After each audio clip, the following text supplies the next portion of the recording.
سورہ بقرہ آیت نمبر 142 پارہ نمبر 2۔ اعوذ باللہ من الشیطان الرجیم، بسم اللہ الرحمن الرحیم۔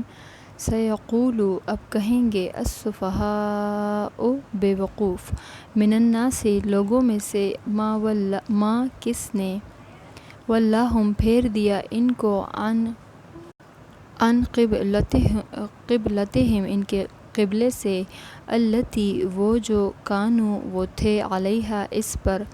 قل آپ صلی اللہ علیہ وسلم کہہ دیں، للہ اللہ کے لیے ہے، المشرق مشرق، والمغرب اور مغرب، یہدی وہ ہدایت دیتا ہے، من یشاء جس کو وہ چاہتا ہے، الی طرف صراط مستقیم، صراط راستے مستقیم سیدھے کے۔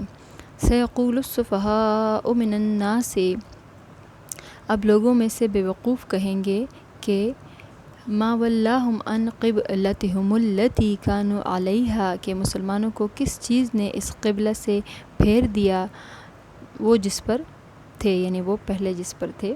قل للہ المشرق والمغرب، آپ کہہ دیں اللہ کے لیے ہے مشرق اور مغرب، یہدی من یشاء الی صراط مستقیم، وہ جس کو چاہتا ہے ہدایت دیتا ہے سیدھے راستے کی طرف۔ اب یہ تحویل قبلہ کا مضمون براہ راست آ رہا ہے۔ قبلے کی لفظی معنی ہے سمت، توجہ، یعنی جس طرف رخ کیا جائے۔ ہم سب مسلمان خانہ کعبہ کی طرف رخ کر کے نماز پڑھتے ہیں۔ اس قبلے کی تھوڑی سی ہسٹری ہم پڑھ لیتے ہیں۔ حضرت آدم علیہ السلام کو جب دنیا میں اتارا گیا تو فرشتوں کے ذریعے بیت اللہ کعبہ کی بنیاد پہلے ہی رکھ دی گئی تھی، اور حضرت آدم علیہ السلام نے سب سے پہلے جو ہے خانہ کعبہ انہوں نے بنایا۔ حضرت نوح علیہ السلام تک جتنے بھی پیغمبر آئے ان سب کا قبلہ بیت اللہ یعنی خانہ کعبہ تھا۔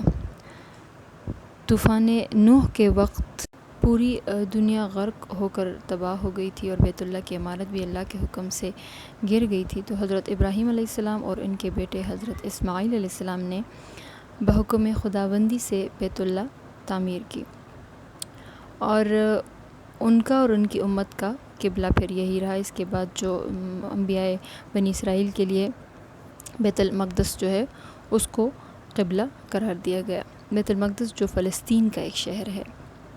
پھر حضرت محمد صلی اللہ علیہ وسلم پر جب نماز فرض کی گئی تو بقول بعض علماء ابتداءً آپ صلی اللہ علیہ وسلم کا قبلہ جو ہے حضرت ابراہیم علیہ السلام کا قبلہ یعنی خانہ کعبہ ہی تھا۔ مکہ مکرمہ سے جب ہجرت کا حکم ہوا آپ صلی اللہ علیہ وسلم کو مدینہ کی طرف، تو صحیح بخاری کی روایت کے مطابق آپ صلی اللہ علیہ وسلم نے 16 یا 17 مہینے جو ہے بیت المقدس کی طرف نماز ادا فرمائی، اور پھر آپ صلی اللہ علیہ وسلم کی دلی خواہش یہی تھی کہ خانہ کعبہ جو ہے ہمارا قبلہ ہو، اور آپ صلی اللہ علیہ وسلم کو یہ بھی امید تھی کہ آپ صلی اللہ علیہ وسلم کی تمنا پوری کی جائے گی۔ بہرحال مدینہ میں پھر آپ صلی اللہ علیہ وسلم اور مسلمانوں کا قبلہ جو ہے بیت اللہ یعنی خانہ کعبہ بنایا گیا۔ اس پر یہود اور بعض مشرکین منافقین یہ اعتراض کرنے لگے کہ ان کے دین کا ٹھکانہ کوئی نہیں ہے، مسلمانوں کا اور قبلہ جو ہے ان کا روز بروز بدلتا ہے، تو قرآن مجید کی آیت 142 میں ان کو بے وقوف کہا جا رہا ہے، اعتراض کرنے والوں کو، اور اللہ ذوالجلال والاکرام جو ہے اللہ کے لیے یہ چاروں سمتیں ہیں، چاہے مشرق ہو مغرب ہو جو بھی سمت ہو۔ قرآن میں ایک اور جگہ ارشاد ہے جس کا ترجمہ ہے کہ جس قبلے پر آپ پہلے رہ چکے ہیں اس کو قبلہ بنانا تو محض اس بات کو ظاہر کرنے کے لیے تھا کہ کون رسول اللہ صلی اللہ علیہ وسلم کا اتباع کرتا ہے اور کون پیچھے ہٹ جاتا ہے، اور پھر فرمایا گیا کہ ہر مسلمان کو اللہ کی طرف سے جو حکم ملے بغیر کسی اعتراض کے اس پر عمل کرتا ہے۔ اور بعض مفسرین کے مطابق جب نبی صلی اللہ علیہ وسلم کو حکم ہوا قبلہ بدلنے کے لیے تو اس وقت آپ صلی اللہ علیہ وسلم مسجد بنی سلمہ میں ظہر کی نماز پڑھ رہے تھے، اور پھر آپ صلی اللہ علیہ وسلم نے نماز کے درمیان ہی رخ بیت اللہ شریف کی طرف کر کے نماز پوری کی۔ اسی وجہ سے اس مسجد کا نام جو ہے مسجد قبلتین یعنی دو قبلے والی مسجد رکھا گیا ہے۔ صدق اللہ العظیم۔